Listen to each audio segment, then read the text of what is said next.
para que nos quede toda la evidencia. ¿Listo? Perfecto, profe. Muy bien, creo que ahí ya están viendo la pantalla. ¿Me confirman, por favor? Sí, profe. Muy bien.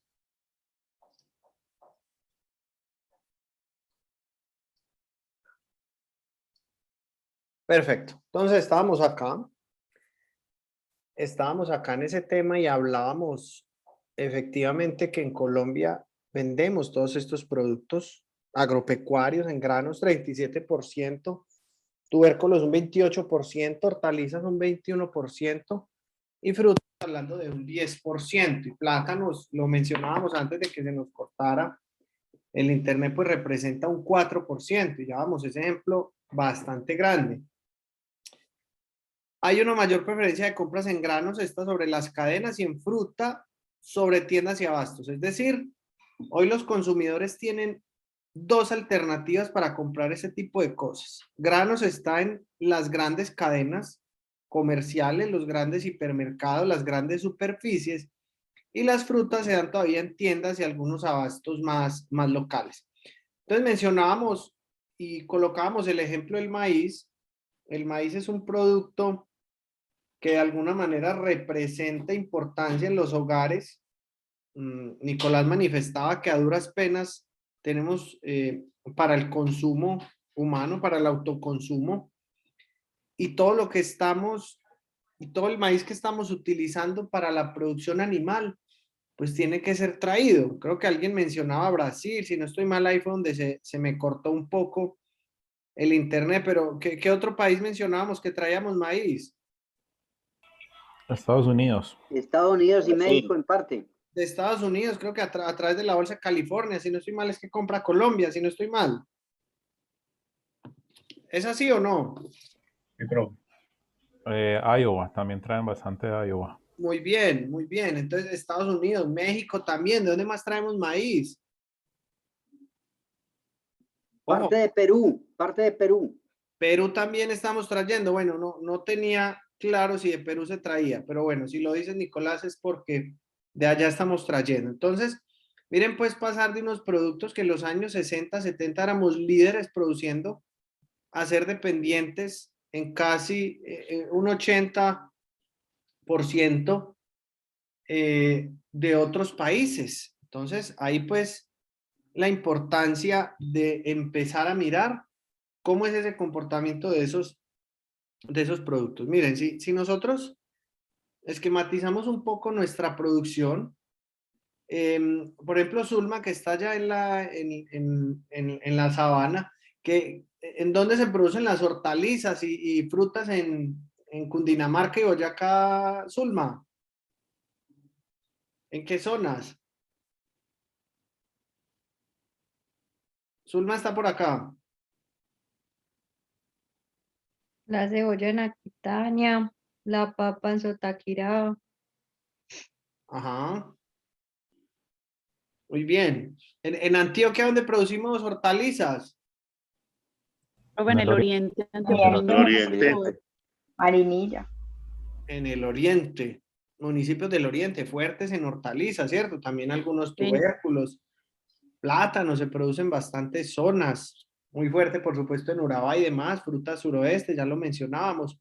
Entonces, mirar que todo ese tipo de estructuras que se van dando, pues nos permiten a nosotros empezar a identificar oportunidades. ¿Quién de los que hay acá conoce el POTA o lo ha leído un poco? El POTA. Plan de ordenamiento. Plan de ordenamiento territorial agropecuario. Sí, ¿quién ha trabajado con él? Sí, yo he trabajado. Desde la alcaldía se trabaja mucho para el tema de proyectos y las aptitudes que tienen los suelos para la producción de cada producto en cada municipio. Correcto, como identificar las vocaciones que existen y las capacidades y demás, ¿cierto?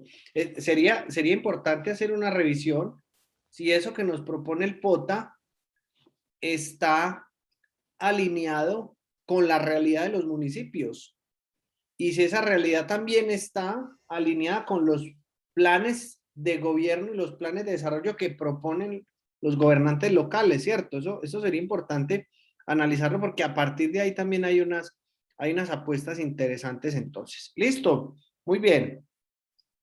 Pasemos entonces, pues, si nosotros hablamos de mercadeo, pues probablemente hay que analizar estas cifras. Estas cifras son importantes. El mercado laboral rural, entre marzo y junio del año 2020 se perdieron más de 500.000 empleos en el sector rural, sector agropecuario, despensa de las ciudades.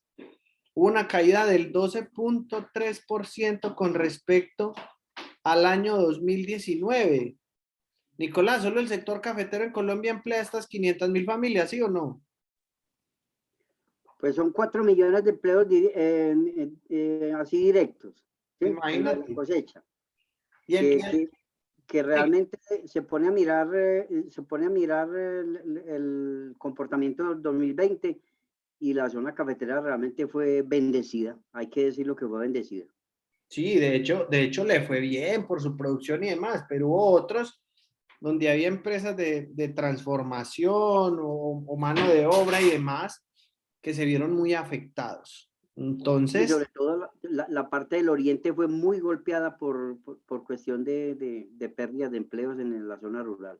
claro, de hecho, creo que también la clase anterior hablábamos de que, sin embargo, el sector agropecuario fue uno de los menos golpeados en términos generales, pues porque teníamos que garantizar la comida, la alimentación y pues fue un sector al que se le apostó de alguna manera, ¿cierto? Otros mucho más afectados, como productos intermedios y demás que no eran tan necesarios, pues hubo un tema ahí fuerte. Recuerden esa tendencia que hablábamos de que se le está apostando mucho, y la tendencia de consumo es esa efectivamente a irnos a consumir un poco más, a destinar un poco más en alimentación y eso pues se vio reflejado en pandemia. De hecho, algunos sectores se vieron altamente favorecidos por este tipo de cosas, ¿cierto? Por este tema de aumento en los consumos.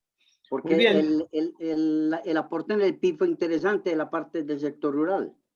¿En cuánto estuvo? Como en el 6%, 7%, no sé, desconozco el dato exacto, Nicolás, la verdad. No, yo tampoco sabría decirle el dato exacto, pero sí fue un aporte muy interesante que fue el que prácticamente sacó la cara en esa situación con respecto a muchos otros aranceles que se dan a nivel de nuestro país. Correcto.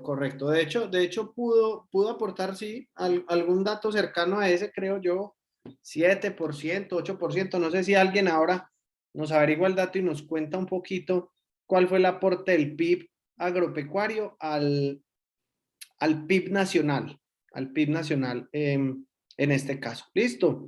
Trabajo informal. 65% de los trabajos perdidos eran informales. Y el 73% correspondía a las actividades no agropecuarias. Miren, hay un tema también acá y de hecho es un reto para los futuros especialistas en gerencia agropecuaria y es ese. El sector agropecuario tiene una informalidad impresionante. Es un tema desde el manejo de solo el mal llamado jornal, que no incluye absolutamente nada más, ¿cierto? Pero el productor o el empresario agropecuario muy pocas veces tiene idea de hasta dónde es el grado de responsabilidad si a un trabajador le puede pasar algo, ¿cierto? ¿Cuánto pagan hoy por un jornal por allá en el norte, Edilson? 35. 35.000 pesos. Eso es mucho, es poquito, no sé. Está por encima del salario mínimo, pues, del día. Está un poquito por encima del salario mínimo, pues sí, mucho, muy poquito, no sé cómo serán las otras Listo. zonas. Bueno, vamos a hacer una Aquí cuenta. en Cundinamarca, 50.000. Ah, está más bueno y nos para allá entonces. Listo. Pero El área metropolitana, usted no le rebajan de 60.000 pesos el jornal. Eso le iba a decir yo, aquí en Caldas se paga 50, 60, depende. ¿Sí o no? Si el que está en eso más o menos, 60.000.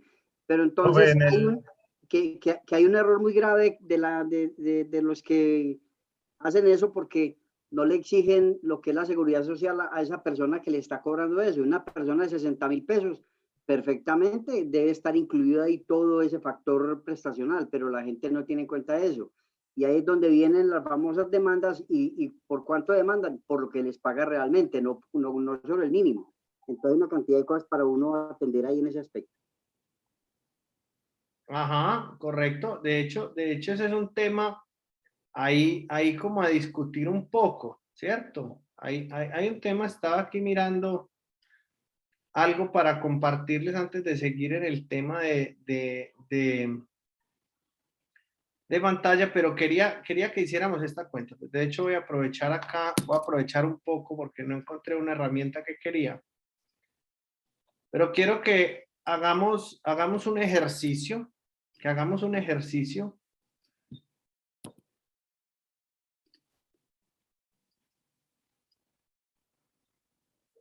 Ahí creo que ya están viendo otra vez mi pantalla, ¿cierto que sí? Sí, profe. Perfecto. Entonces, miren, si nosotros, yo quiero que hagamos un ejercicio acá, en esta diapositiva, y es que me digan ustedes algo. El salario mínimo en Colombia está en esto, ¿cierto? ¿Cuánto fue que me dijeron? 908.526. Con el auxilio, 1.014.000. Listo. Auxilio de transporte, ¿cuánto está exactamente? 106.000. 454. 106.454. Bueno. Sí. ¿Cuánto nos da eso? 1.014.000. Ayúdenme con el dato exacto.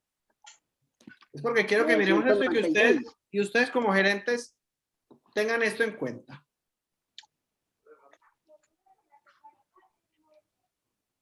$1.014.900 pesos, ¿no? 1.014.980. 980. Son 14.980. 1.014.980. Listo. Eso es todo lo que le paga un trabajador. Eso es todo.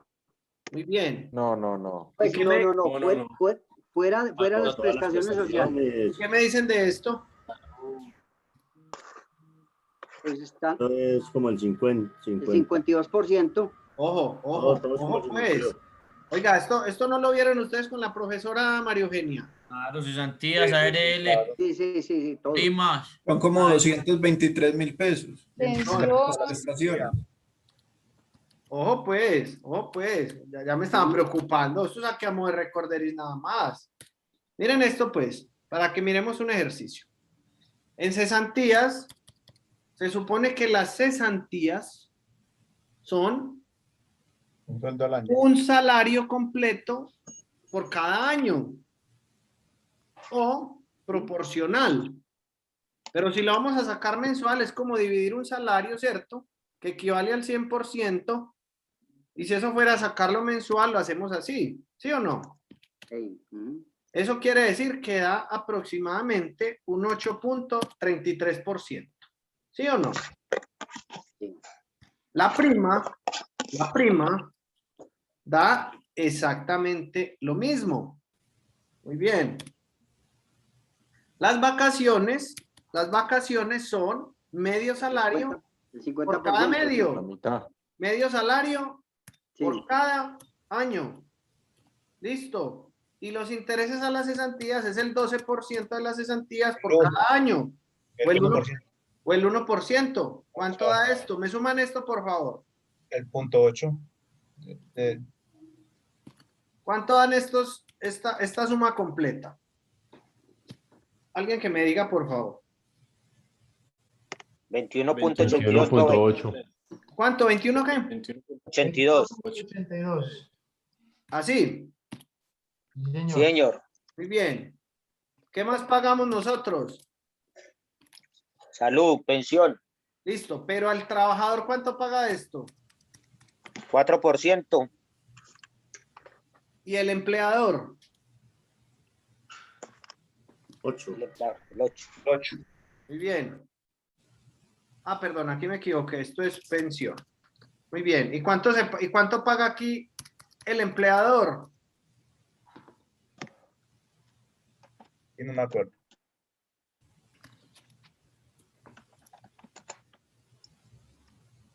¿Cuánto da eso?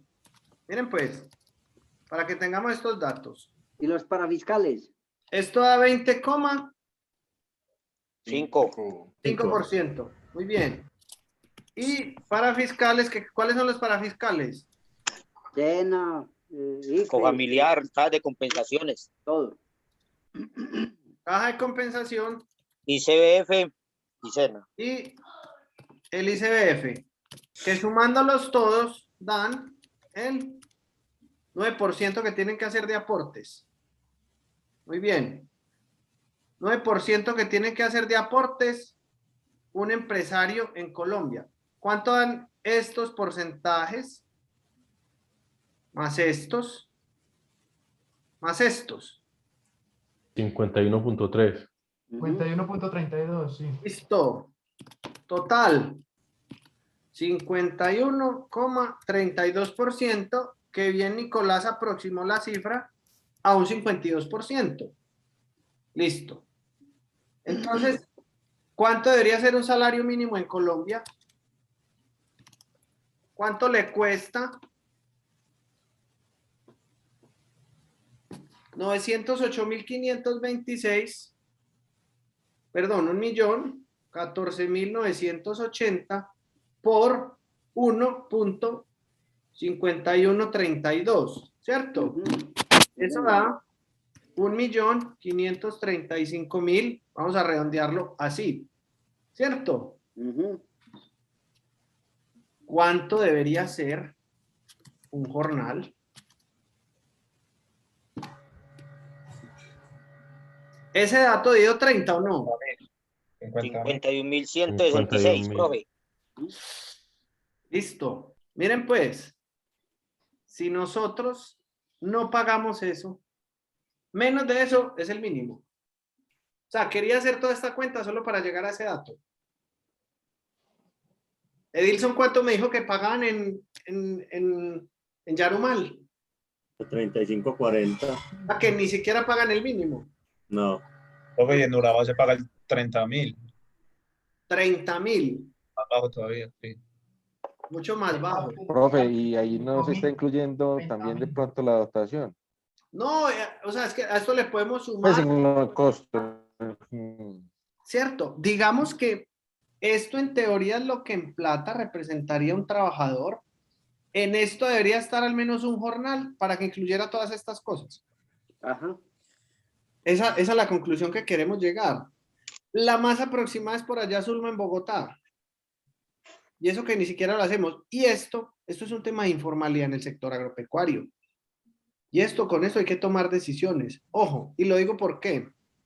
Recuerden que, por ejemplo, un valor agregado que sea para el sector agrícola, sobre todo, es las certificaciones en alguna cosa.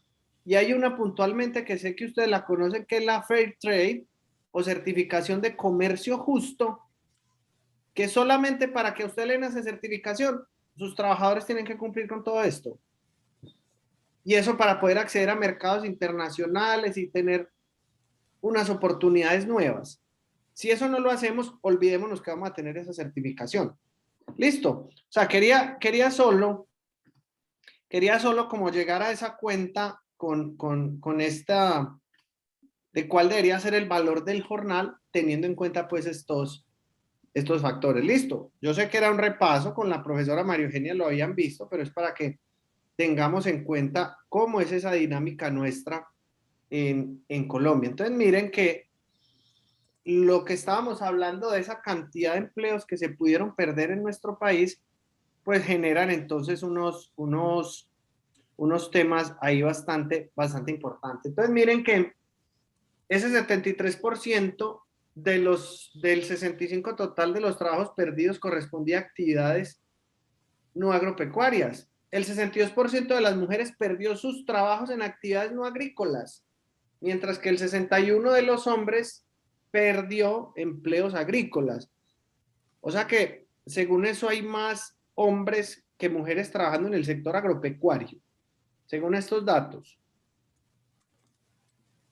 Probablemente sí, ¿cierto?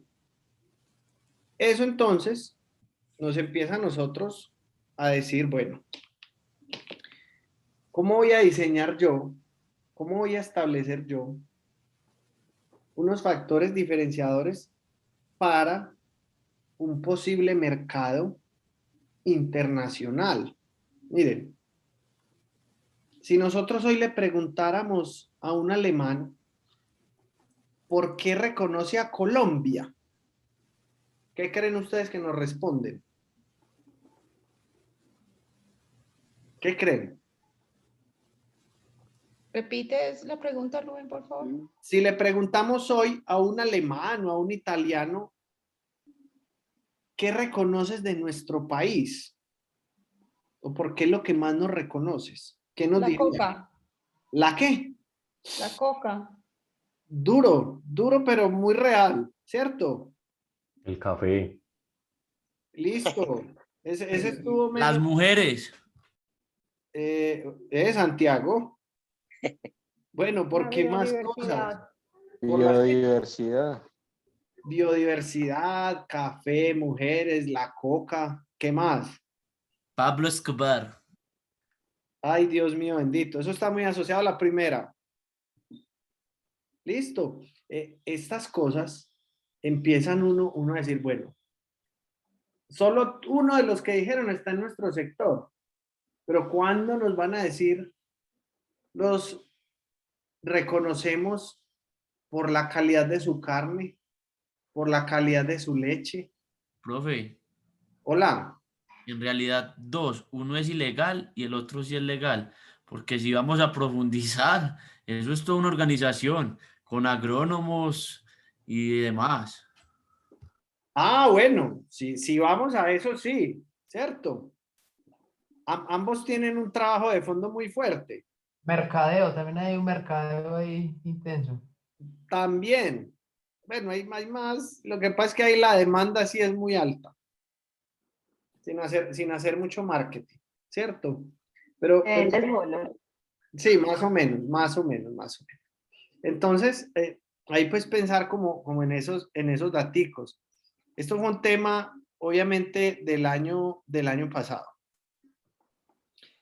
Este ingreso, el ingreso laboral por cada miembro del hogar disminuyó un 10%, muy difícil, muy fuerte, por eso hablamos de algunos sectores que se vieron más perjudicados que otros. Sin embargo, pues el sector nuestro, afortunadamente, no se vio tan afectado. Pero estamos hablando de que estas repercusiones van a estar 1 año, 2 años más probablemente, entonces, para que tengamos cuidado con eso.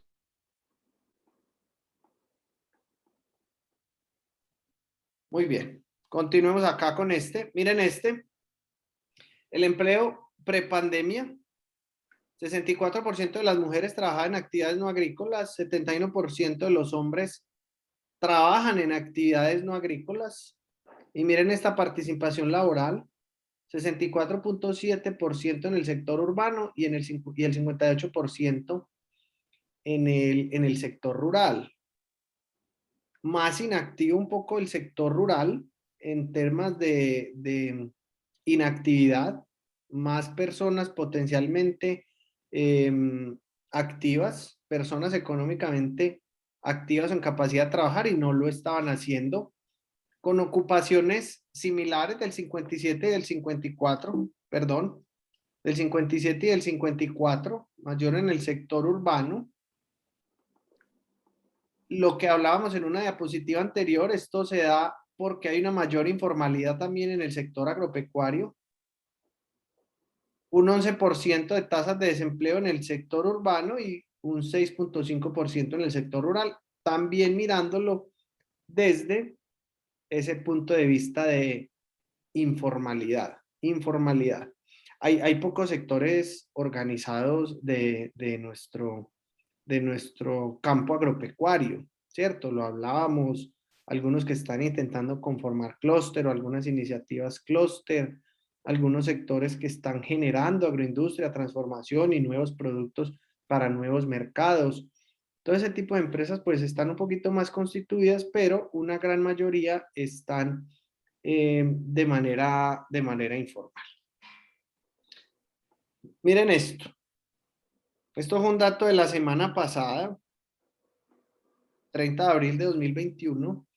Pobreza monetaria en el sector rural disminuyó 4.6 puntos porcentuales en el 2020. Es decir, el sector agropecuario todavía tiene unas oportunidades desde el punto de vista social. Hay un tema importante donde se está trabajando para disminuir esa pobreza, es decir, de alguna manera a los productores les está llegando un poco más de dinero a partir de sus productos y demás, pero todavía una oportunidad pues muy grande. Yo aquí esta presentación se las comparto para que puedan mirar el enlace de la noticia completa. Esto, pues pucha, ya nos la retiraron el domingo, ¿cierto? Pero miren lo que íbamos a tener, en esta famosa reforma tributaria, y puntualmente al sector agropecuario iba a afectar en estas 4 cosas. Eliminación del régimen de exentos para alimentos, ¿cierto? Una cosa es alimentos, productos exentos, otra cosa es excluidos, y exentos es que los productores iban a pagar un 5% más en promedio. Y eso al final de cuentas, pues sí se iba a traducir en los consumidores colombianos, es decir, que de alguna manera iba a aumentar el costo de vida. Los insumos pasan con IVA al 19%, por ejemplo, algunos empaques que se elaboran a partir del fique iban a tener IVA. ¿Quién utiliza aquí fique por allá en sus productoras para empacar? ¿Alguno Nosotros en el utiliza? café. El café. El café tiene que salir en fique, si no, no lo dejan salir. Imagínense pues si le iban a poner IVA a eso. Eso está dentro de la reforma. 8% de impuesto al consumo a plaguicidas, utilizaban el sector nuestro, por supuesto, para hacer controles y demás. Y un 4% a todo lo que tuviera que ver con la tecnificación. Entonces, por un lado le estábamos apostando muy fuerte a un tema de tecnificar y mejorar la tecnología en el sector agropecuario, pero esa tecnificación iba a implicar un IVA del 19% a algunos productos pues que íbamos a utilizar nosotros ahí. Entonces, el retiro de esta reforma tributaria, al menos de manera parcial, pues al menos al sector agropecuario da un pequeño respiro. Sin embargo, va a ser una reestructuración. Se va a crear una nueva propuesta que se va a presentar en los próximos meses. Y hay un sector importante, y este sector agropecuario, que están diciendo, bueno, esto tiene que ser consensuado, esto tiene que ser pactado, esto tiene que ser hablado con los diferentes gremios para evitar que haya una nueva afectación al sector, ¿cierto? Entonces, de hecho, el señor Jorge Enrique Bedoya, que es el presidente de la Sociedad Agricultora de la SAC, la reforma tributaria dada a conocer por el ministro de Hacienda es un golpe grande a los consumidores y productores del país, ¿cierto? Independientemente pues del tinte político y este tipo de cosas, hay que mirar qué nos va a pasar, porque a partir de ahí se van a tener que comenzar a desarrollar nuevas cosas en nuestro sector. Por eso, esa asignatura que ya algunos de ustedes vieron, que es la de entorno económico y sectorial, es bien importante que la tengan en cuenta a la hora de tomar cualquier decisión que vaya a afectar a sus empresas. ¿Listo? ¿Dudas o inquietudes hasta ahí con ese tema de datos un poquitico del sector y demás? ¿Algún dato, algún aporte que quieran incluir? ¿Ninguno? ¿Todo está bien? ¿Se me están durmiendo o qué? No, profe, vamos bien. Vamos muy bien. Bueno, muy bien, muy bien. Vamos a pasar acá como como lo prometido es deuda, hoy sí les voy a dejar algo para que desarrollemos, para que hagamos. De hecho, pues nos ha rendido un poquito hoy, pero vamos a mirar un poquitico cómo son las dinámicas hoy de comercialización, entendido desde la producción como proveedores, la comercialización y el propio consumo. Hay un tema importante acá que lo hemos venido hablando, la capacidad de crecimiento, de expansión, de sostenibilidad de cualquier empresa está en la capacidad de entender las necesidades de sus clientes y satisfacerlas. Por eso siempre hay que hacer énfasis, hay que hacer hincapié en que es pensar de afuera hacia adentro, pensar en esas necesidades. ¿Por qué Corea entiende el tema de los hogares de una sola persona? ¿Por qué con el aguacatejas pasa lo mismo también a nivel internacional? ¿Por qué cuando McDonald's llega a la India tuvo que acomodar su estrategia y ajustarse a un tema cultural que existía y existe en ese país? ¿Por qué Starbucks nos supo llegar a nosotros los colombianos y vendernos un café de 4.000, de 5.000 y de ahí en adelante y nosotros estamos dispuestos a pagar por él? Todo ese tipo de cosas son las que nosotros tenemos que ir comenzando a analizar. Se presentan serias deficiencias en el sistema de mercado de productos agropecuarios. Esto pues ya lo hemos hablado totalmente. Desde toda esa cadena de formación de precios, desde el productor primario hasta ese consumidor final, con o sin valor agregado en los productos, pues hay una cadena bastante importante, hay una cantidad de actores y todos están sumando para dejar ese 40, ese 50, 60 y algunas veces 70% de intermediación. En los países en vías de desarrollo como el nuestro, el 70% del precio pagado por el consumidor queda en la cadena de comercialización. Miren pues, 70%. Hablábamos ahora de un 60, de un 70, y esto tiende a ser así, en la medida que nosotros nos estamos volviendo muy buenos en ser solamente productores primarios, pero ser muy malitos en la transformación y la generación de valor. Japón, el 32% del precio final está repartido en la cadena de distribución. De hecho, aquí quiero que consulten un poquito cómo es el modelo de comercialización agropecuaria en Japón. En Japón existe una sola asociación, no sé si lo sabían, una sola asociación a nivel país, que es la sombra para la comercialización de todos los productos del sector agropecuario. Entonces, para que de pronto busquen un poquito de lo que hay allí en este país, lo que hacen los nipones al respecto. Ese 30% del precio final es percibido por el productor, 70% en la cadena de intermediación, miren, pues está repartido así, 25% el acopiador rural, ¿cierto? El que sí ingresa a esas vías terciarias que hoy tan en mal estado tenemos. Un 10% es el que se queda el mayorista con él y un 35% el detallista, es decir, el que ya le vende a ese consumidor final.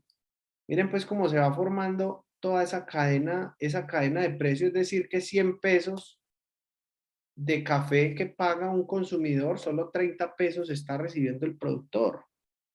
Y eso que en el mejor de los casos hay productos que tienen todavía mucho menos ingreso por parte de los productores, y eso, siendo un tema de responsabilidad, pues estamos generando que el productor salga a veces de las situaciones en crisis en las que está. Y recuerden, casi 90% de las empresas son pequeñas y medianas empresas, y ahí están casi que todas las del sector agropecuario. Entonces, es una problemática a la que nosotros tenemos que apostarle. ¿Será que es que todos le están apostando al mismo mercado? ¿Será que todos le están apostando a que solo existan acopiadores rurales, o a vender todo a través de mayorista, o vender todo a través de los detallistas? ¿Cierto?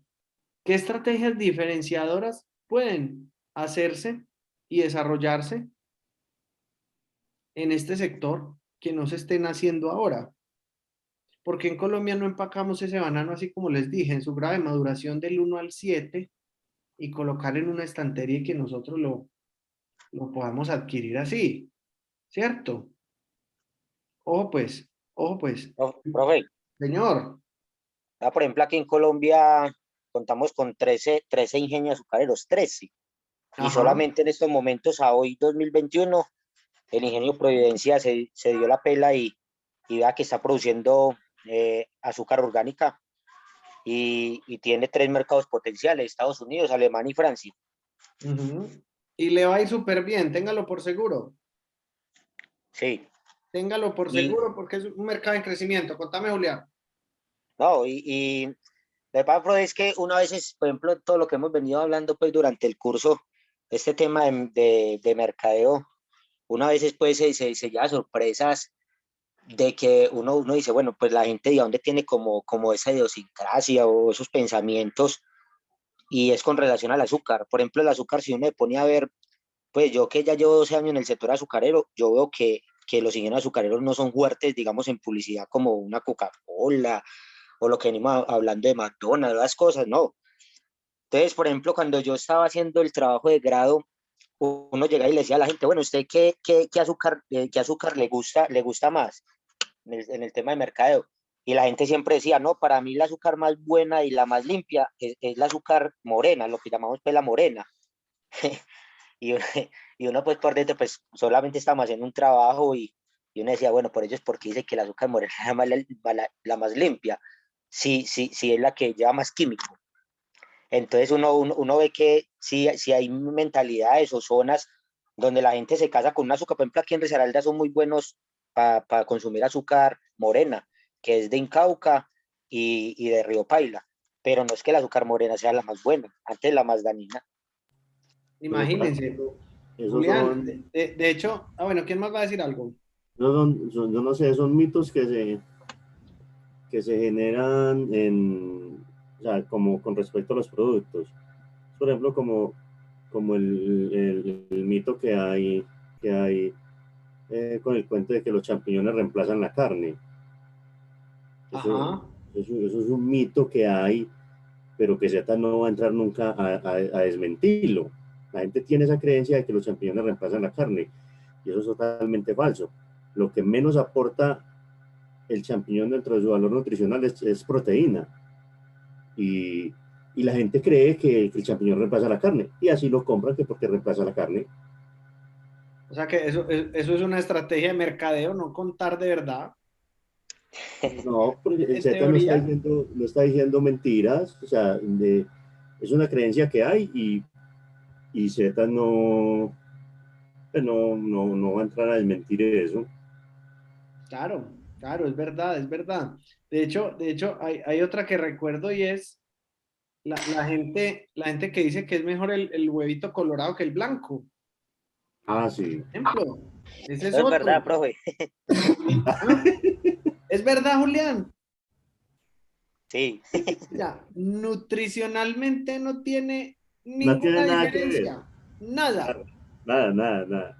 Simplemente se da y en términos así, pues, para no entrar en detalle, es la gallina que lo coloca. Ya, eso es todo.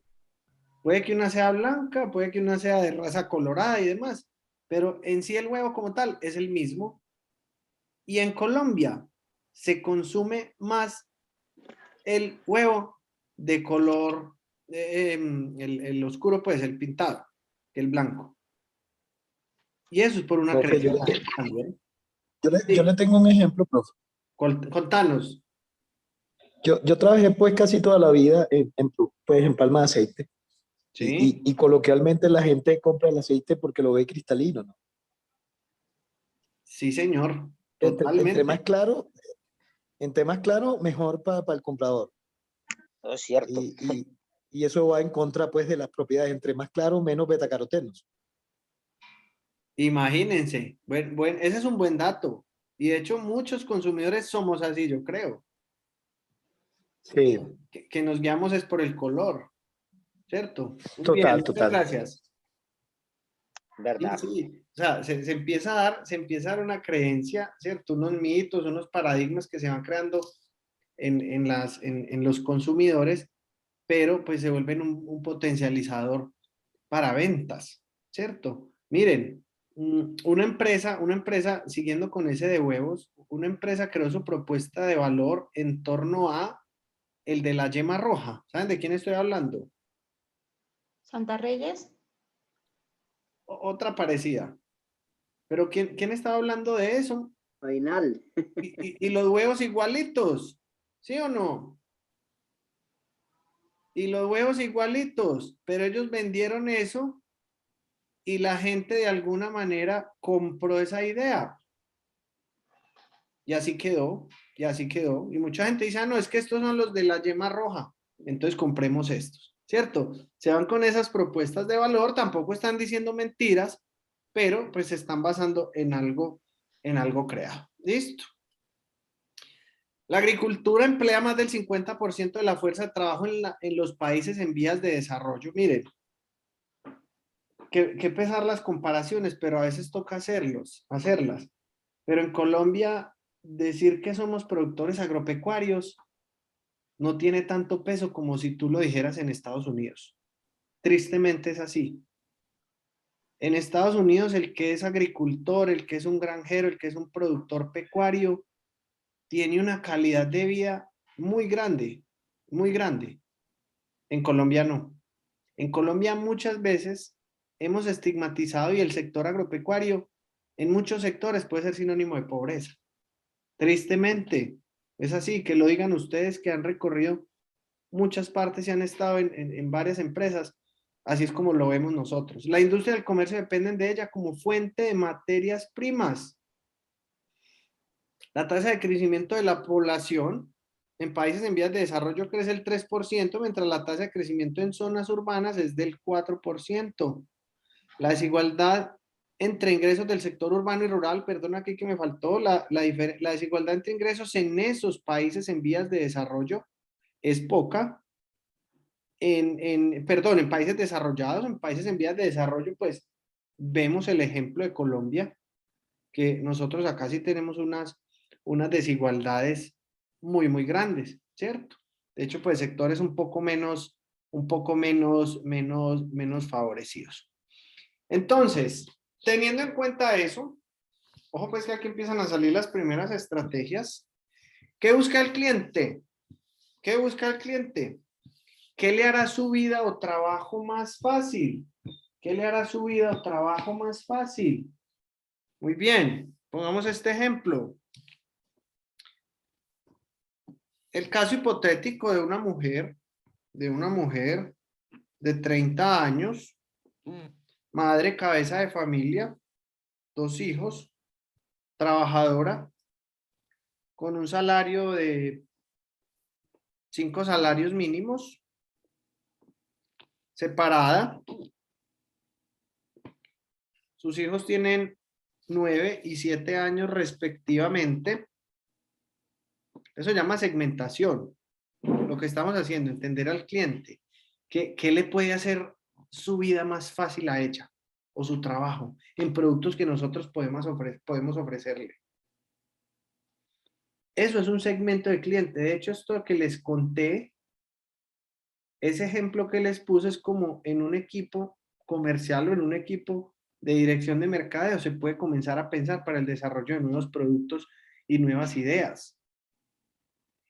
Esa señora con esas condiciones, que hay un porcentaje muy alto en nuestro país, ¿qué le podemos ofertar nosotros sabiendo de esa necesidad tan puntual y esas falencias tan grandes que identificamos en nuestro sector agropecuario?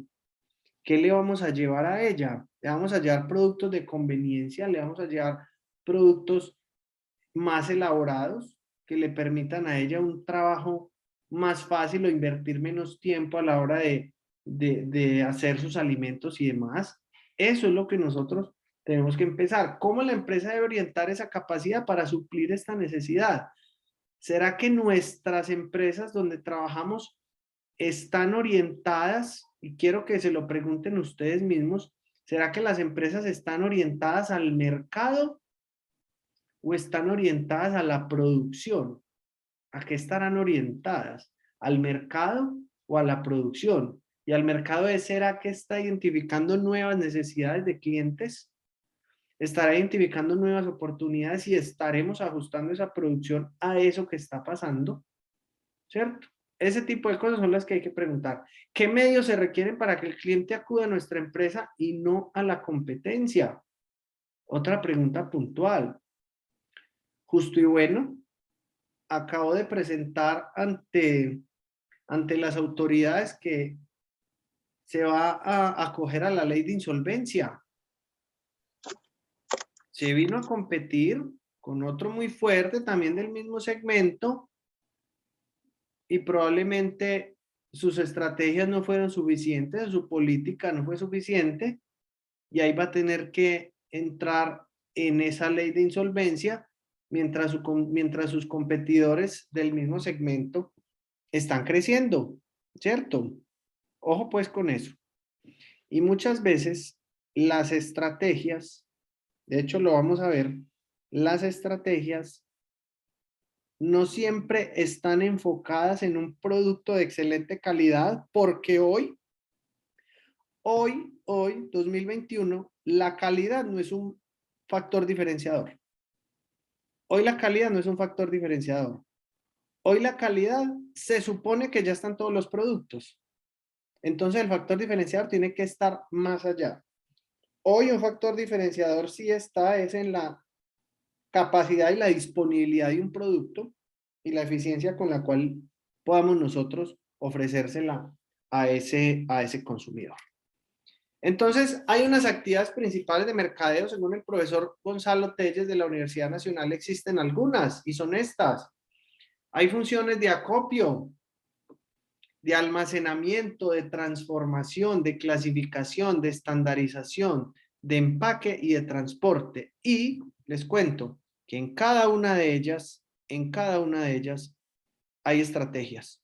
En cada una de ellas hay estrategias. En cada una de ellas se pueden desarrollar actividades que generen valor en términos de tiempo, en términos de rentabilidad, ¿cierto? ¿Cómo nos piden ese aguacate por allá a nivel internacional? ¿Nos pedirán algunas medidas, un peso mínimo, un peso máximo? ¿Cómo nos lo piden el que está en el sector? Profe, un peso, una calidad determinada de exportación, Ajá. obviamente con unos estándares de residualidad que son aceptados en Europa o no, o en Estados Unidos o no. Ok. Ah, que para eso necesitamos hacer estudios metrológicos y demás, ¿cierto? Sí, pues eso tiene su proceso también. Muy bien, muy bien. Todo ese tipo de cosas. ¿Cómo nos piden ese banano, el que está por allá en el Urabá? ¿Cómo nos lo piden en Europa, en Italia, en Francia, donde van llegando? ¿Cierto que nos piden unas medidas también de cada dedo, de una mano y todo ese tipo de cosas, o no?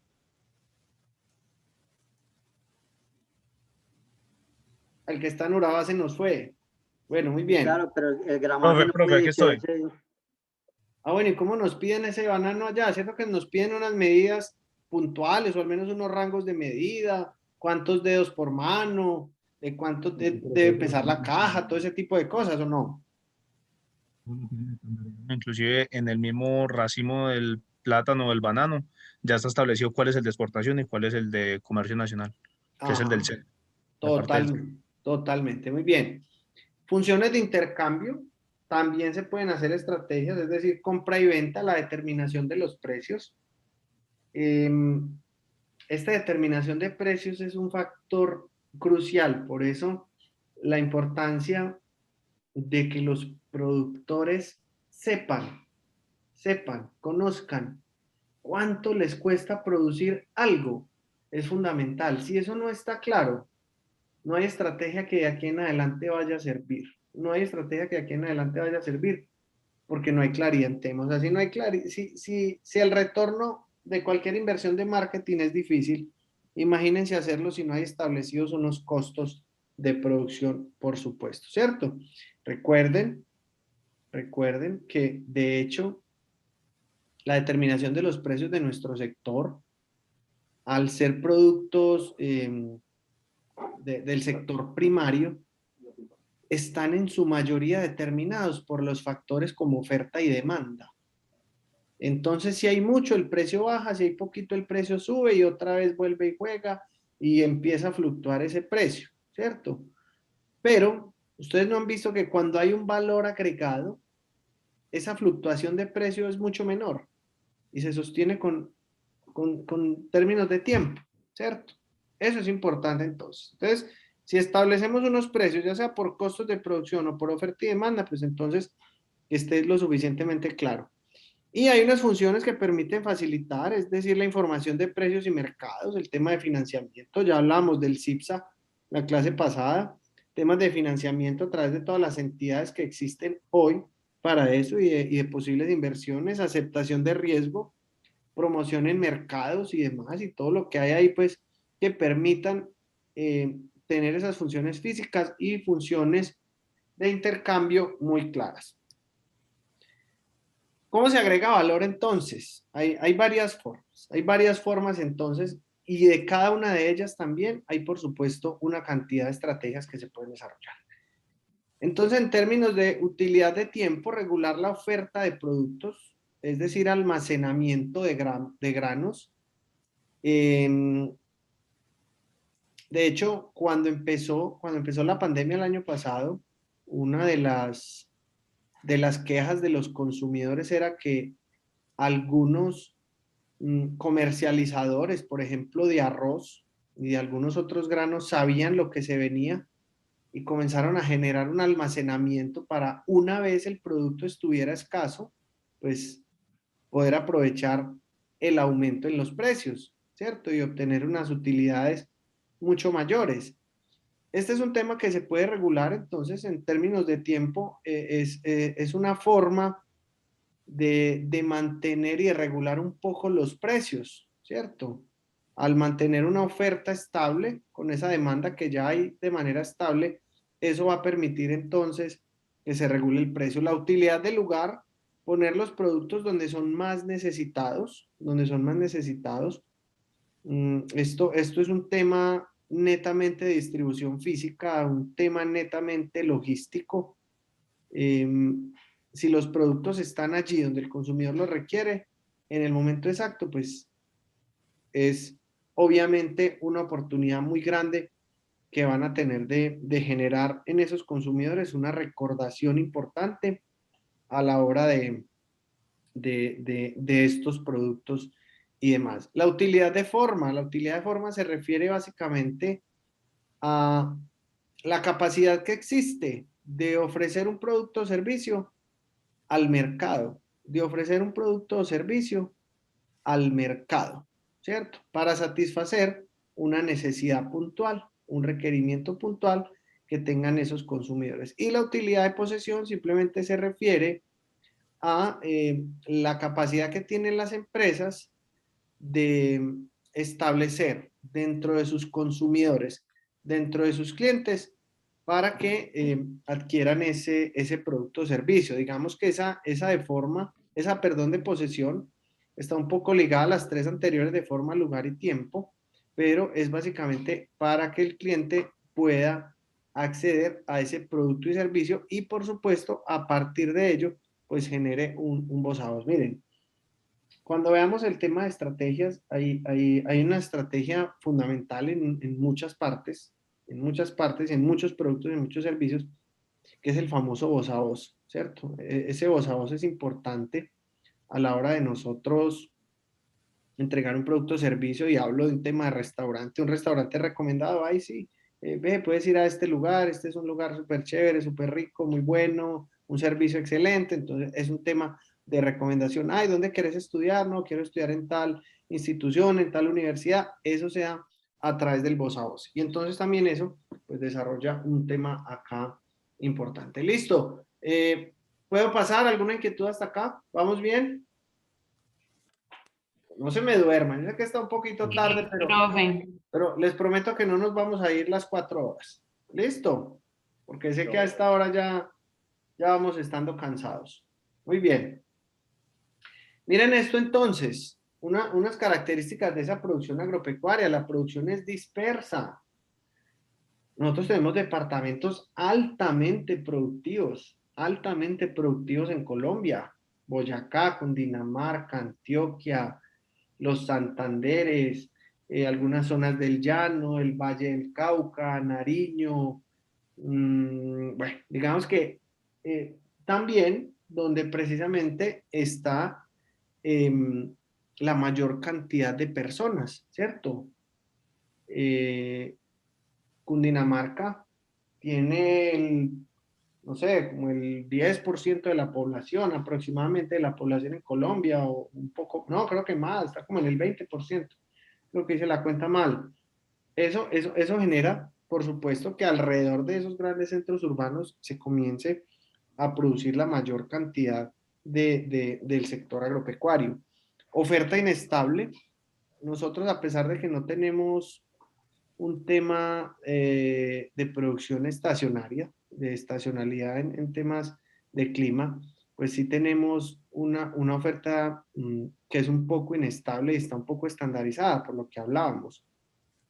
Hay un exceso de producto, entonces la gente dice, no, eso está muy barato, entonces otra vez empecemos a producir y a sembrar otra cosa, y otra vez el precio se cae de eso porque todos empezaron a producir lo mismo. Altas pérdidas físicas, ya lo hemos hablado a lo largo de toda esta noche, las pérdidas que se dan en algunos sectores. Este paro también al sector lácteo. ¿Quién está aquí del sector lácteo? Creo que hay como 2 o 3 acá. Mañana no nos recogen la leche. Mire pues, Zulma fue la que dijo eso. Zulma, ¿cuánto estiman perder ahora por esto? Oh, no sabría. No sabrías con seguridad, pero Zulma, cuájela. Todo dependiendo qué pase. es un tema de incertidumbre, pero de que algunos sectores nos vamos a ver afectados, nos vamos a ver. No es uniforme, la producción no es uniforme. A veces nosotros acá en Colombia para el sector agrícola tenemos clasificación A, B, C o AAA o AA y B, C y D y de ahí para abajo y segundas y terceras y cuartas, bueno, dependiendo del lenguaje como en algunos sectores es que se utiliza, y eso es pues lo que está propenso a que nosotros transformemos, agroindustrialicemos. Bajos precios percibidos por el productor. Esto pues es una problemática que viene de hace años, todavía no se soluciona. Las nuevas políticas tratan de apostarle a eso, pero ya vimos que con esa anterior que iban a ingresar al Congreso, pues iba a haber una afectación bastante importante de los productores agropecuarios, pero altos precios pagados por el consumidor. Y esos altos precios pagados por el consumidor se dan por toda esa cadena de intermediación que hemos venido hablando a lo largo del curso. Carencia de infraestructura para la distribución. Ya se volvió paisaje entonces todo lo que hemos hablado de las vías, todo lo que hemos hablado de las condiciones de transporte, todo lo que hemos hablado en términos de empaque. ¿Cuánto se pierde de un producto cuando se traslada de una ciudad a otra? ¿Cierto? Por malas prácticas de manipulación, por malas prácticas de empaque, todo ese tipo de cosas. Y un tema claro que es la ausencia de políticas claras, aunque existen, y lo veíamos en algunos informes, pues hay un tema ahí que todavía le falta un poquito. Listo. ¿Quién conoce el SNIA? Aquí estoy seguro que hay al menos una persona que lo conoce. El SNIA, ¿quién lo conoce? No tengo ni idea. ¿Nadie conoce el SNIA? Bueno, perfecto. El SNIA es esto. El SNIA es esto. Sistema Nacional de Innovación Agropecuaria. Listo. que se crea a través de la ley 1876 del año 2017. Ahí se los dejo para que consulten. Sistema Nacional de Innovación Agropecuaria, la ley 1876 del año 2017. A partir de ahí se crea todo ese sistema para la innovación del sector agropecuario alineado a través del Plan Estratégico de Ciencia y Tecnología, o sea, a través del PECTIA. Listo. Ese SNIA le apuesta fuertemente a 3 objetivos. De hecho, ustedes lo van a consultar y me cuentan el viernes un poquito al respecto. Listo. ¿De qué encuentran ahí? ¿Qué ven ahí? ¿Qué oportunidades hay? Porque hay bastantes. Hay bastantes. Listo. Muy bien.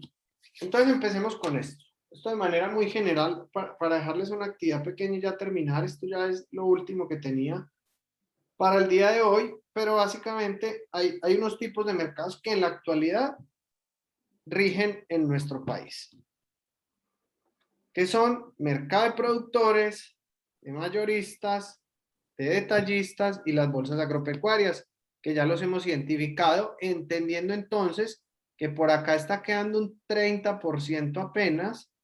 Por acá se está formando también un porcentaje alto, entre un 10 y un 15, por acá hay un 25% y todo esto sumado pues da la cadena de formación de precio. Entonces los mercados mayoristas, pues ya los conocemos todos, concentran la producción, inician la distribución, en ellos se van formando los precios a nivel de las grandes ciudades, se localizan en grandes centros urbanos, y son grandes en tamaño y pequeños en número. Listo. Les voy a contar. ¿Quiénes están acá en el Valle de Aburrá? Yo. Estoy yo. 1, Yo. 2, 3, 4, 5. Bueno, creo que Yo, son profe. varios. ¿Cómo se llama la central o el gran centro de mayorista de Antioquia? ¿Cómo se llama? Central mayorista. No, pues ya se las dije, ¿sí o no? Mayorista. Listo. ¿Y cuáles son los mercados satélite agropecuarios en el Valle de Aburrá? La minorista. 1. Muy bien. La placita de América, la placita de Flores. 3. Falta 1. Falta 1, Nicolás. Bien, muy bien. Son 4. Al menos en la ciudad de Medellín. Y en los otros municipios hay al menos una. En Bello. Falta una en Medellín. Ya no La hay. Floresta, ¿no es? No, la América. Plaza de Ah, casi, Flores. casi. Ah, sí. Minorista y Campo Valdés. Campo ¿Listo? Valdés. 4 plazas satélite que sirven como mercados intermedios entre el minorista y el mayorista, donde se empieza a formar el precio. Entonces, claro, el productor llega a esas centrales mayoristas, pero con esta premisa. Y mire que le pasa a muchos productores porque no tienen un poder de negociación lo suficientemente interesante, porque pues no lo han hecho a través de la asociatividad, bueno, y otras estrategias desde el punto de vista productivo que se pueden hacer. Pero entonces llama hoy un productor que tiene, vamos a hablar de, no sé, de repollo, lechuga, cualquier cosa, por mencionarles algún producto. Y llama a alguien en las centrales mayoristas y le dice, tengo para entregarle entre hoy y mañana 3 toneladas de repollo. ¿A cómo me vas a pagar ese repollo? Te lo voy a pagar a, vamos a decir una cifra, a 1,000 pesos el kilo. Listo. Mañana te los llevo, mañana hablamos allá. Llegó el camión que el señor pagó, llegó a la mayorista muy tempranito a las 3 o 4 de la mañana y con el que había hecho el negocio por teléfono le dijo, hermano, lo siento mucho. Ya no Esto se cayó. Ya no te puedo pagar eso a 1,000 pesos. Esto se cayó. Te lo pago a 700. ¿Qué hace el señor productor? ¿Se lo vende, se lo lleva, consigue otro mercado? ¿Qué hace? No, vendérselo. Depende del músculo que tenga, músculo financiero. Claro, pero mira lo que estamos hablando de que en su gran mayoría son pequeños productores y no están asociados. ¿Qué le toca hacer? Entregarlo a ese profe, precio. venderlo. No, bueno, Entregarlo. pues entonces vendámoselo a 700 pesos porque no hay nada más que hacer. Pasa, caso puntual, eso pasó con un productor en Oriente. Les voy a poner uno en el norte de Antioquia, municipio de Gómez Plata, Carolina y Guadalupe. No sé si los conocen. ¿Cierto? Sí, señor. Sí, señor. Muy bien. Se produce también mucho tomate. Mucho tomate. Y resulta que hubo un momento donde el tomate lo estaban pagando a 300 pesos el kilo. 300 pesos un kilo de tomate. ¿Sabe qué hacían los productores? Mejor ni lo cojo. Mejor que se dañe. Mejor que se pudra el cultivo. Pero no me sale ni siquiera pagar mano de obra y pagar transporte para que me lo paguen a ese precio. ¿Han sido testigos de esos casos o no? Yo lo viví en carne propia. ¿Con qué producto, Nicolás? Con tomate y frijol enurrado, y había que tenerlo de mayor a menor, porque le cuento una cosa para que se rían de la vida. En el 2010 me tocó toda esa famosa ola invernal que nos acabó de tiempo completo. Sí. Pero me tocó momentos de vender una caja de tomate en 4.000 pesos y la misma caja en 68.000 pesos, con una diferencia de 2 meses. Imagínense. Ahí era donde uno decía, la saqué por el estadio, o los otros me quebré. Y eso nos pasó en la ola invernal, donde el ministro de Agricultura, que llaman Uribito, se nos quedó con la famosa prima que nos iba a dar el gobierno. Andrés Felipe Arias. Sí, señor. Ave No María. aparecieron con nada. Total. Por ahí fue que salió el agroingreso seguro, ¿cierto, Nicolás? Por esa época. Sí, señor, y yo en ese tiempo no tenía cualquier dormatas. Eso era una cosa impresionante con lo que yo me había metido, que ni sé cómo llegué hasta ese punto. Y pues, hombre, el golpe fue demasiado duro. Lo que pasa es que hubo momentos, como le digo, que fue muy oportuno. Pues uno de una bendita caja de 18 a 20 kilos, que le den 4.000 pesos, y la misma caja a los 3 meses valer 68.000 pesos. Imaginen ustedes lo dinámico de eso. Entonces es una bestialidad. Sí, total. El frijol cargamanto de pronto estar a 3.000 pesos, y cuando llegaba al sábado allá en Urrao, el parque, ¿a cómo están comprando? 10.500, porque se le echaba uno de una. Ya, entonces una cosa que nadie la entendía. Entonces, eso es muy complejo. Nicolás, bonito el penderisco, ¿cierto? En Urrao. Hace un espectáculo, eso es. Muy bien, muy bien. Bueno, ¿quién iba a decir algo? Gracias, Nicolás. Profe, Hola. yo, Acá en... Bueno, ¿quién de los dos primero? Adelante, Guillermo, hágale, le doy la palabra. Gracias, Fabio. No, que acá en Bajo Cauca se ve mucho, en el sector de Nechí se ha visto con el arroz. Hay gente que al final no decide, prefiere no gastar plata en maquinaria para cosecharlo porque por el precio y digamos por las producciones que van a tener. Hay unas tablas de precios para el tema del arroz que terminan pagándoles a 700, inclusive a veces hasta 650 pesos el kilo. Se termina mucha gente quebrada con eso. Igual pues, no sé, esos son, digamos que ese cultivo es de altos y bajos, entonces puede que un semestre le fue así, al semestre siguiente logró venderlo a 1.300, 1.200. Correcto. Gracias, Guillermo. Fabio también iba a decir algo. Sí, profe, que acá en el norte de Antioquia pasó un caso particular con el tomate de árbol, de que aquí hay pues una persona que, no sé si varios lo reconocen, se llama Guillermo Pérez, que es uno de los mayores productores de tomate en Antioquia, si no es el mayor productor y exportador de tomate. resultó otra persona como haciéndole competencia, sembrando mucho cultivo de este tomate y vendiéndolo, haciendo pues una muy buena comercialización de ese tomate en otras ciudades. Entonces lo que hizo él fue que bajó los precios a tal punto de que la otra persona no pudiera competir. Entonces, al bajar los precios, como él tenía, digamos, como un buen avance, tenía una buena cantidad, un buen brazo económico, cómo sostenerse, el otro no pudo resistir y obviamente los pequeños productores se quebraron. Entonces hubo una época donde el tomate de árbol no costaba casi nada, pues era inviable para los pequeños productores y muchos de ellos se quebraron. Entonces, mira que esas situaciones también influyen. Claro, se pusieron a torear a un grande ahí, pues, y ese es el tema, que los grandes siempre van a acabar con los pequeños de alguna manera. Pero sí, sí, efectivamente, así sea. No sé si alguien más iba a aportar algo.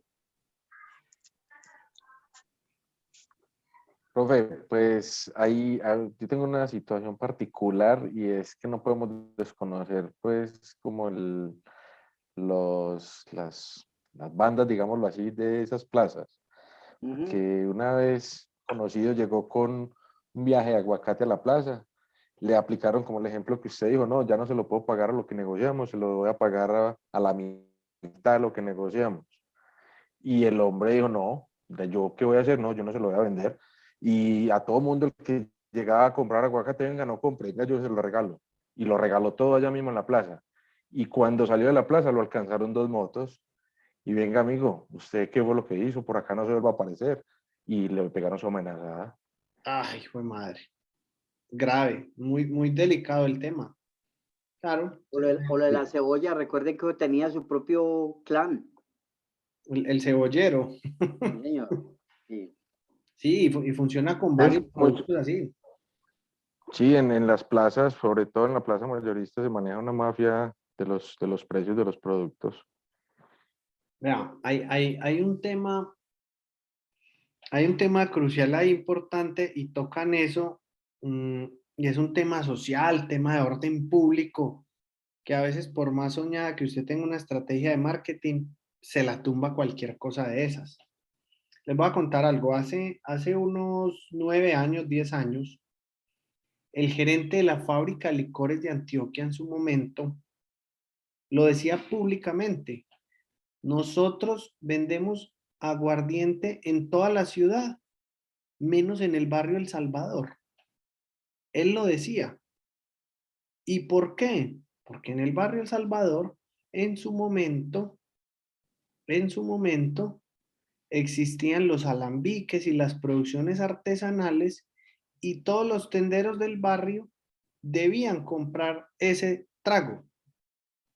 Y ya sabemos para financiar qué, ¿cierto? Y lo decía públicamente este señor gerente de la FLA en su momento. Y pasa con eso en las grandes ciudades, en las ciudades como Medellín. Medellín, nosotros acá en la ciudad nos caracterizamos por ser como una taza, y en las grandes periferias, que ya comienza a ser zona rural, pues es donde está un poco más fuerte el tema de orden público, y donde también para financiar ciertas actividades hay también un tema de producciones de huevo, de arepa y de otro tipo de cosas, y la comercialización en esos barrios tiene que darse a través de esos productores, ¿cierto? Y no en las empresas ya constituidas de manera legal. Entonces miren a otro factor que nosotros nos enfrentamos, ¿cierto? La empresa Avinal, que la mencionábamos ahora, tuvo ese inconveniente y lo sigue teniendo en algunas partes del territorio nacional donde ellos distribuyen, porque se encuentran ese tipo de cosas. Listo. Eso es un componente fuerte, y que pues estamos nosotros en un país que tiene esas dificultades y que tendremos que enfrentarlas un poco. Listo. No sé, ¿alguien más quería aportar algo como acá al respecto? ¿Alguna experiencia interesante que quiera contarnos? ¿Estamos ahí bien? Muy bien, perfecto.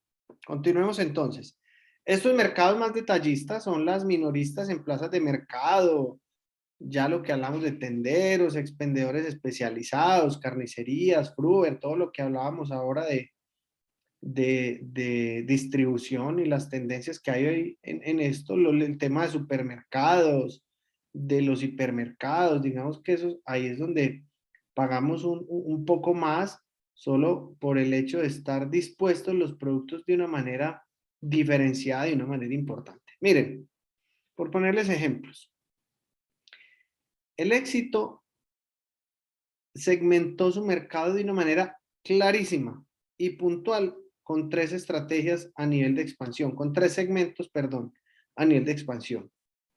Su marca Sombrilla Éxito se dedicó a estratos medios y medio alto, ¿cierto? Tiene una línea un poco más alta que fue en su momento el Carulla y Pomona, que se enfoca a estratos altos, y tiene el Surtimax a estratos 1 y 2. Entonces vende la misma línea de productos, algunas veces a través de marcas blancas, pero le vende a todos los estratos socioeconómicos. Y por supuesto, precios diferenciados en cada uno de ellos. Entonces, por eso los mercados detallistas. Hay un tema de tiendas. ¿Por qué las tiendas de barrio no se acaban? No se van a acabar nunca. Porque el común de la gente es comprar poquito y sale más económico. Ok, esa es una razón. ¿Cuál otra? Y estamos Los hablando de un recursos de la gente son medios, entonces les sale mejor ir a una tienda de barrio donde pueden tener el fiado y pueden comprar ciertas cantidades o ciertos volúmenes pequeños para poder subsistir, que ir a un supermercado grande donde no van a conseguir las cantidades que pueden comprar o consumir. Bien, Santiago. La cercanía, la cercanía. No, y Santiago dijo una palabra clave, que es el fiado. Consumo. El fiado. El famoso fiado hace que las tiendas de barrio se mantengan. Venga, le compro hoy y apúntele a mi mamá o apúntele a mi papá y en la quincenita le pago. Esa es una forma de comercializar productos en Colombia. Y por eso esas tiendas de barrio no se van a acabar. Y es por eso. Y de hecho, siguiendo con el ejemplo que les colocaba ahora, no sé si han visto que en muchas ciudades se utiliza, el Éxito utiliza esa estrategia de éxito súper o punto éxito, como un supermercado un poquito más pequeño, ¿cierto? Simulando ser una tienda y pues hay un tema importante para la comercialización de productos de nuestro sector, por supuesto, ¿cierto? Entonces, eso hace que esas tiendas de barrio no se acaben todavía, al menos en Colombia, y por ese tema de la confianza que hay del tendero hacia sus posibles consumidores. La cercanía, por supuesto, que creo que la mencionó Edilson, es importantísima. La conveniencia, la cantidad en las tiendas es la única. Señor. El diario, profe, hay mucha gente que utiliza lo de las tiendas de barrio por lo del diario, o sea, que es que uno va a las 10 de la noche a comprar chocolate, el pan, las galletas para el otro día a las 6 de la mañana. Exactamente, y probablemente en las tiendas es la única parte donde te venden 300 pesos de azúcar y te venden 400 pesos de salchichón y cosas así, ¿cierto? Son como dinámicas que hay que empezar a entender y ojo, entendiendo que estratos unidos en Colombia todavía son muy, muy amplios y generan también una cantidad de consumo. Entonces, también esas estrategias responsables es cómo puedo llegarle yo a todos esos segmentos del mercado y rentabilizarlos, ¿cierto? Entonces, a partir de allí, por esos mercados detallistas no se van a acabar. De hecho, hay una estrategia que el grupo FEMSA, el grupo Coca-Cola va a implementar, que de hecho Bogotá lo tiene, que son las famosas tiendas OXXO. ¿Las conocen? Que es muy fuerte en México. ¿Sí las han visto? O por O. Las OXXO. Sí. Ajá, correcto. De hecho, se va a implementar esas estrategias. Creo que Bogotá lo tiene, si no estoy mal, ya tiene algunas. Y por ahí se están como comenzando a desarrollar otros temas de mercado en este tipo de cosas. Muy bien. A través de bolsas agropecuarias, digamos que la bolsa como un tema intermediario. Creo que Nicolás era el que me decía que ya el café salió de la comercialización a través de la bolsa. ¿Sí fue así? ¿Quién fue el Pero que no me- 100%, no. Algunas estrategias con respecto a la bolsa. No es una conveniencia para la federación salirse del todo de la bolsa, Pero sino todavía que, comercializan parte. claro, no, claro. Pero hay otra parte que lo están haciendo por fuera con una estrategia pues con mucho rendimiento, realmente. Nicolás, ¿a cómo se llegó a pagar la libra a través de la bolsa en su Uno, momento? pues, por ejemplo, en este momento, si usted mira lo con base en el dólar, entonces está que 1.39, 1.41, ya. Pero Ajá. también tiene algunos nichos de mercado donde está más de $3 el café, y esos son pequeños, pero van logrando ese tipo de cosas. Y Ok. ahora, por ejemplo, con este sistema que cualquiera puede exportar, y nos decía Juan David que inclusive hasta una libra, entonces se ven unos precios desorbitantes, y eso se hace a través de la canalización que hace la federación, que es la responsable de permitir la exportación de café, para poder que las divisas lleguen a través de parafiscalidad a Colombia. Ok, perfecto. Listo, Nicolás, gracias. Entonces miren que es una buena estrategia que puede ser utilizada, ¿cierto? No todos los productos son susceptibles a una comercialización a través de bolsa, pero digamos que hay algunas ventajas, como el no tener presencia física de la mercancía, sino trabajar bajo algunas realidades propias de algunos gremios, Profe, Señor. que pesar que ese fue el debacle de la cooperativa de caficultores de Andes, pues donde realmente, pues uno, ¿qué más se puede decir ahí? Que quebraron una empresa bien fortalecida con respecto a eso, a la especulación regional, porque no tuvieron en cuenta esa parte internacional, y no se tuvieron en cuenta los seguros en su momento, porque la bolsa se mueve a base de seguros.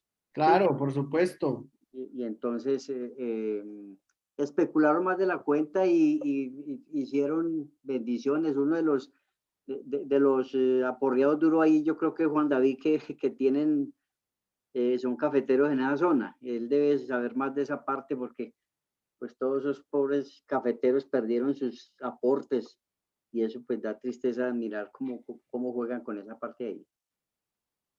Sí, claro, totalmente. Ve, ¿y cómo está? No, no sé, ¿alguno está en Andes acá, como en esa zona? Pues pero yo conozco pues todo allá, al fin y al cabo soy de esa zona. Ah, ok, ok. Hay una Juan empresa. David, Yo. y Juan David es de allá también. Bueno, por ahí está, creo que Santa Cruz Coffee, no sé cómo está esa empresa ahora, creo que está como bien y moviendo bastante cosita. No, en este momento hay ejemplos muy grandes, no solo en Andes, sino en Ciudad Bolívar, en Concordia, Ujú. que están aprovechando esa oportunidad que se dio de volver a exportar desde las mínimas cantidades, porque primero eso era el lío más grande para un exportador, entonces ahora mucha gente está aprovechando eso. Ok, ok. Sí, efectivamente, bueno, hay algunas oportunidades, pero bueno, igual pues. Y esa clasificación pues de los cafés, hay cafés estándar o cafés especiales, y ahí dependiendo varios orígenes. Hay sitios donde quien creyera y les gusta ese café vinagre, y entonces hay comercio para todo, ¿cierto? Entonces Sí, la sí, gente sí. aprovecha todas esas circunstancias. Claro, digamos que identificar también otras nuevas oportunidades de mercado y demás, y por eso lo hablábamos, que no Esa todos es los yo creo que es productos la son más susceptibles. importante, Ajá, saber correcto. los gustos de la gente. Sí, sí, sí, como encontrar otro tipo de oportunidades y de mercado. Listo, bueno, entonces estas digamos que son algunas de las ventajas que tiene esas bolsas agropecuarias, ya pues podremos consultar como más al respecto. Listo, muy bien. Y ya para terminar, vamos a hacer esto para la próxima clase, que es el viernes. Listo. Les voy a compartir esta presentación. quiero que miremos esto para que comencemos a desarrollar ya estrategias, al menos desde las que ustedes conocen y desarrollan actualmente. Vamos a hacerlo no sé cómo han trabajado, individual, de a 2 personas, de a 3, no tengo lío pues con eso, pero quiero que Tenemos hagamos. ya grupitos formados, Tenemos profe. los grupos definidos. Ah, bueno, ¿de cuántas personas? Por ejemplo, el de 4 nosotros de y 4. 3 o 5, ¿cierto? 4 y 5, creo. Bueno, no hay De problema. 22. Pueden continuar en esos grupos de trabajo si ya traen una dinámica. Entonces, ¿qué vamos a buscar? Vamos a buscar en el sistema de información de precios del sector agropecuario el reporte de precios y la tabla de fletes del Ministerio de Transporte. Recuerden que en Colombia hay una regulación también para temas de costos en el transporte. Y eso pues va a implicar también unos temas ahí importantes de comercialización, ¿cierto? Entonces, vamos a identificar, dependiendo de ese reporte de los precios del CIPSA, vamos a identificar algunas oportunidades de negocio para productos, teniendo en cuenta todo lo que ya pudimos hablar hoy, de pérdidas, de oportunidades a nivel nacional, internacional, todo ese tipo de cosas. ¿Qué productos escogerían para mercadear? ¿Por qué lo escogerían? ¿A qué destino? ¿Cierto? Cada una de estas respuestas bien Puede ser soportadas. interno o internacional, ¿cierto? Claro. Sí, no importa. Puede ser nacional o internacional, pero bien soportado. Recuerden datearse mucho.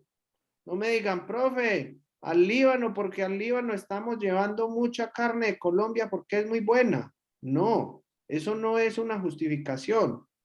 Es datearnos bien del por qué vamos a escoger ese destino. ¿Listo? Sí. ¿Qué presupuesto de mercadeo necesitaríamos? Pero les doy un tope máximo de 10 millones de pesos. ¿Cuál sería la rentabilidad ofrecida?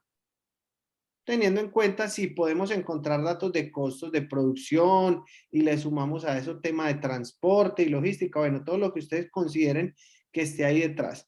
Y vamos a identificar principales zonas de producción de 5 productos, es decir, de esos sistemas de información de precios del sector agropecuario, pues vamos a tener ahí como por dato adicional qué zonas de producción pueden haber fuertes en Colombia para ello.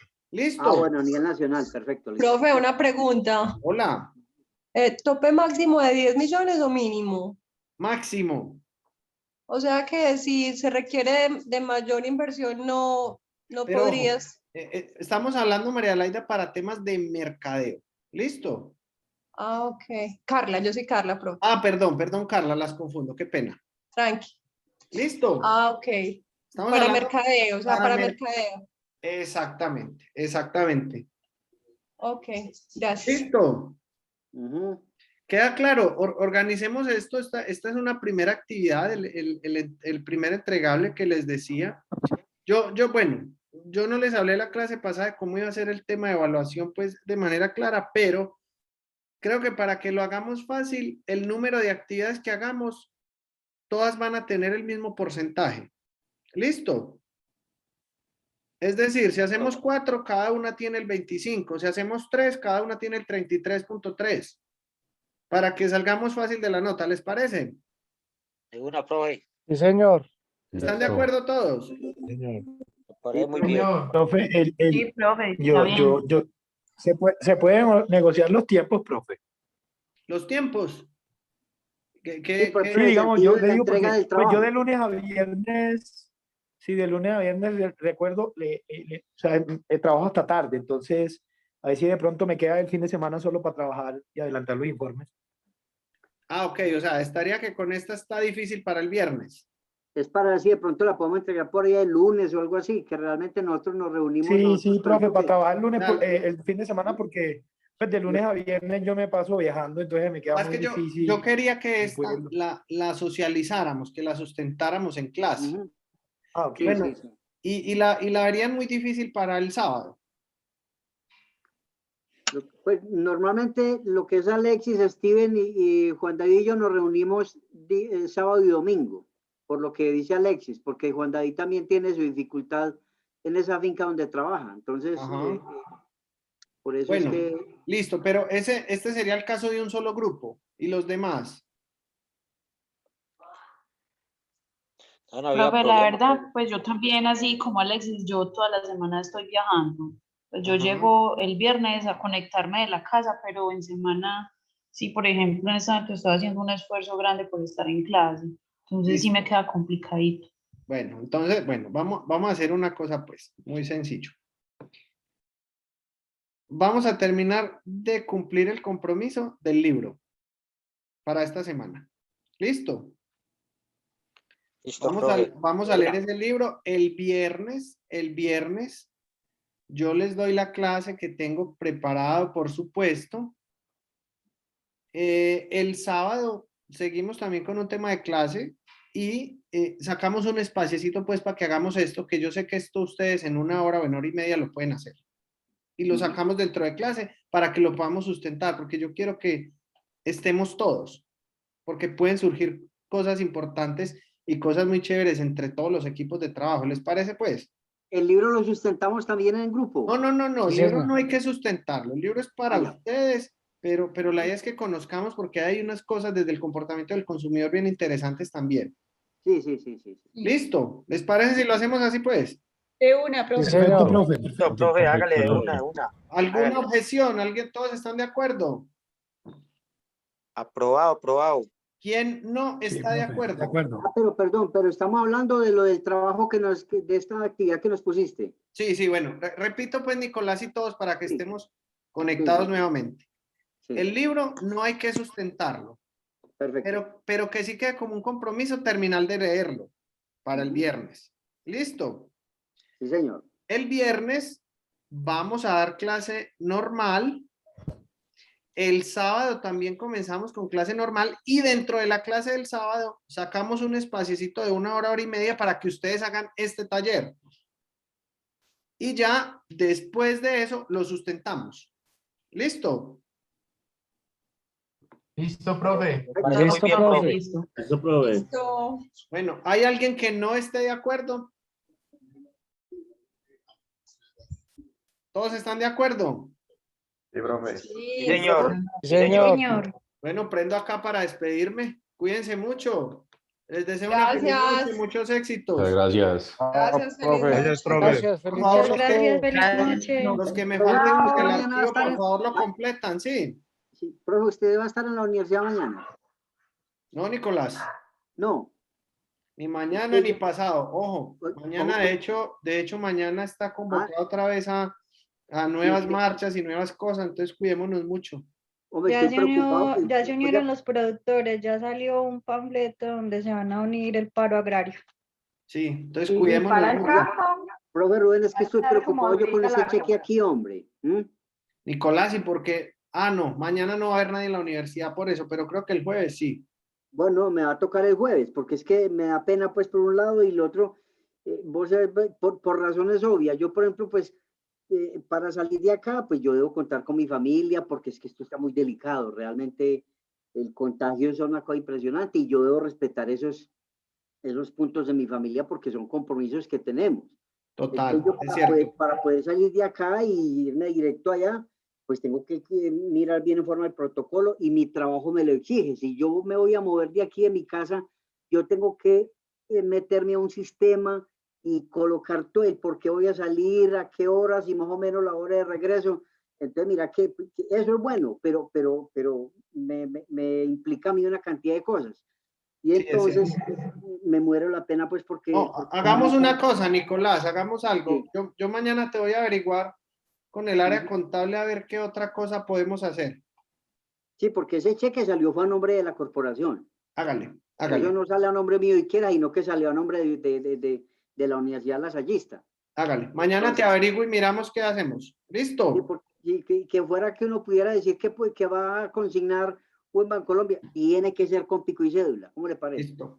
Hágale. Mañana te averiguo. Yo te agradezco altamente. Bueno, cuídense mucho todos. Feliz noche. El viernes nos vemos noche a todos. a las 5. Gracias. Gracias. Hasta luego.